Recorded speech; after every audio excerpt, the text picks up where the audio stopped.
तेरे बाजू में जोर मेरी कत्ल करने का बाजू में कातिल में है। दशहरा ग्राउंड में चले गए, लिखने में बहुत तेज हुआ करते थे उन दिनों, पत्रिकाओं में अखबारों में ये लेख लिखा करते थे सोशल रिफॉर्म्स के बारे में, अंग्रेजी हुकूमत के खिलाफ, कभी अपने नाम से कभी बेनामी लेख लिखा करते थे। और ये वहां जाके पर्चे बांटने लगे।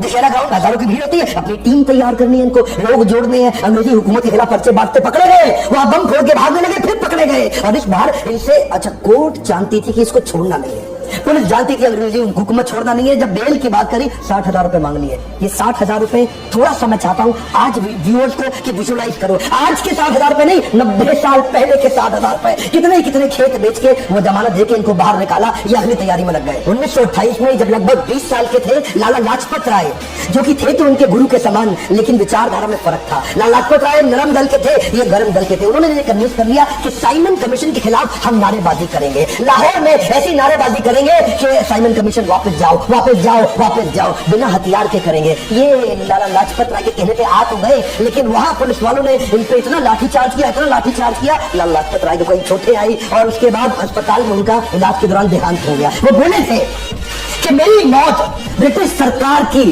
ताबूत पे आखिरी कील साबित होगी। भगत सिंह, राजगुरु, जयगोपाल, चंद्रशेखर, हालांकि ये लाला लाजपत राय को पसंद नहीं करते थे विचारधारा में, लेकिन उनकी मौत से आहत बहुत हो चुके थे। बोले पिता समान है हमारे, इनकी मौत का बदला तो लेना पड़ेगा। जेम्स स्कॉट जिसने ये मारने का आदेश दिया था, उसको गोली मारेंगे अब हम। चारों ने तैयारी कर ली।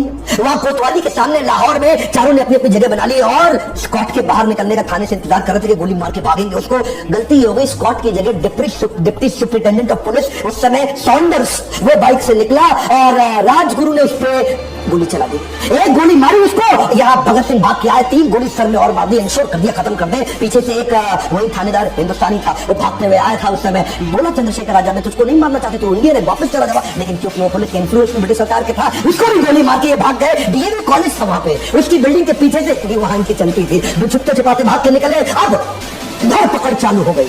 इन्होंने क्या किया, अगले दिन, अभी यहाँ रुके नहीं, अगले दिन पर्चे लेकर लाल स्याही से लिख डाला, पूरे लाहौर पे चिपका डाला दीवारों पे कि हमने लाला लाजपत राय की मौत का बदला सॉन्डर्स को मार के उसकी हत्या करके ले लिया है। ये तो ब्रिटिश सरकार की बड़ी हार थी, उनका दिमाग अब हिल गया। अब उनकी बुद्धि चकरा गई कि भाई इनको पकड़ना है। ये लाहौर से निकलने वाले हर नौजवान पे नजर रखे हुए थे, ये किधर है, ये किधर है, इसको पकड़ना है। इन्होंने लाहौर से भागने की योजना बनाई। उस समय भगवती चरण वोहरा की पत्नी दुर्गा भाभी ये उनके पास गए, राजगुरु और भगत सिंह, और उनको मना लिया कि वो उनकी पत्नी का रोल निभाए थोड़ी देर के लिए। और हालांकि सरदार थे, सिख थे, इन्होंने अपनी दाढ़ी मुझे काटी, पगड़ी हटाई, बाल काट लिए और बढ़िया सी हैट, अंग्रेजी पोशाक पहनी, ओवर पूरा फुल लेंथ सूट पहना, टाई लगा के अंग्रेजों की तरह, और दुर्गा भाभी को साथ में अपनी पत्नी, और वहां पे जाकर के रेलवे स्टेशन पे पहुंचे। अच्छा, राजगुरु को उन्होंने नौकर बनाया, उसको 2nd क्लास की स्लीपर टिकट दिलाई और खुद 1st क्लास एसी की टिकट ली, और वहां जाकर के लगे रहे अंग्रेज ढूंढने में, लगे रहे। उस समय इनको पहचान ही नहीं पाया, इन्होंने पूरा चेहरा बोरा सब बदल लिया, निकल के भटिंडा के रास्ते कलकत्ता की ट्रेन पकड़ ली और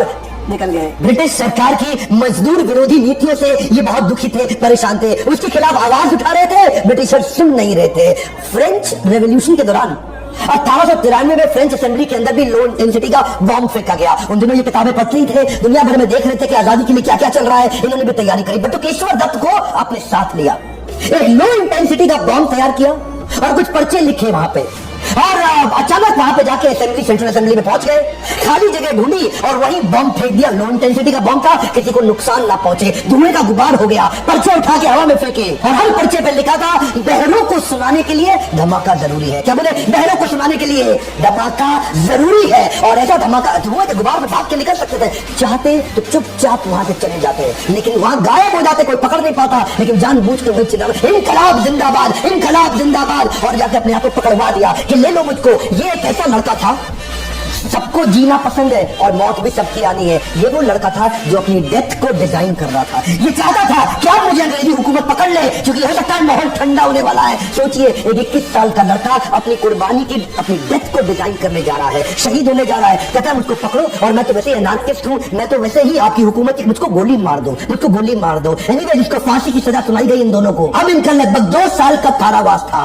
पर ये एक ऐसे क्रांतिकारी जो जेल में भी आजाद थे, वहां पर भी अपनी क्रांति नाक को चले चबा दी अंग्रेजों को, उनके नाक में दम कर दिया, क्योंकि वहां पे फूड और फैसिलिटी ठीक थी नहीं। वहां पे जेल में 10 बाय 10 के कमरे में 10-10 कैदियों को रखते थे, बर्तन ठीक नहीं थे, खाना ठीक नहीं था, रोशनी रोशनी की सुविधा नहीं, बिजली कोई था नहीं, खिड़की हुआ नहीं करती थी, इतना बुरा हाल। इन्होंने उसके खिलाफ अंदर आंदोलन चालू कर दिया। अच्छा, अंग्रेज इनसे घबरा गए थे, बोले यार इसको ना अलग कर दो, सारे इंडियन से इन्फ्लुएंस हो जाते हैं। एक नया आंदोलन कर दिया इस आदमी ने। ये 64 दिन के अन्न जल त्याग पे चले गए। कहते हैं आप मरण अनशन, अब कुछ नहीं खाऊंगा मैं। अच्छा, अंग्रेज शुरू में इनको इग्नोर करते थे। अब 2 दिन, 4 दिन, 5 दिन, 64 दिन तक नहीं खाए। क्रांतिकारी यतीन्द्र दास उस समय शहीद हो गए, क्योंकि इतना कमजोर भगत सिंह का वजन रोज कम होता जा रहा था। अंग्रेज घबरा रहे थे, लेकिन ये असल में क्या है ना, इनको अच्छा उसके बाद भी हंसते थे, डर लगता नहीं इनको, इनके चेहरे पे हमेशा मुस्कुराहट होती थी। इनकलाब जिंदाबाद, इनकलाब जिंदाबाद। घबरा गए। ये क्या बोले, कहते मेरे सीने में जो जख्म है वो तो फूल के गुच्छे हैं, हमें पागल रहने दो, हम पागल ही अच्छे हैं। अंग्रेजों को घुटने टेकने पड़े, हार मान गई। इनकी उन दिनों ये कई लेख में लिखते थे। ये क्या कहते थे, अंदर भी आंदोलन चलाऊंगा और लिख लिख के बाहर भी आंदोलन चलाऊंगा। इन्होंने एक इंस्ट्रक्शन दी थी, जेल में मुझे कोई मिलने आएगा तो नई किताब लेके आएगा। कभी बोल्शेविक रेवोल्यूशन की किताब लाएगा, फ्रेंच रेवोल्यूशन की किताब लाएगा, लेनिन की लाएगा या मार्क्स की किताब लाएगा। उन दिनों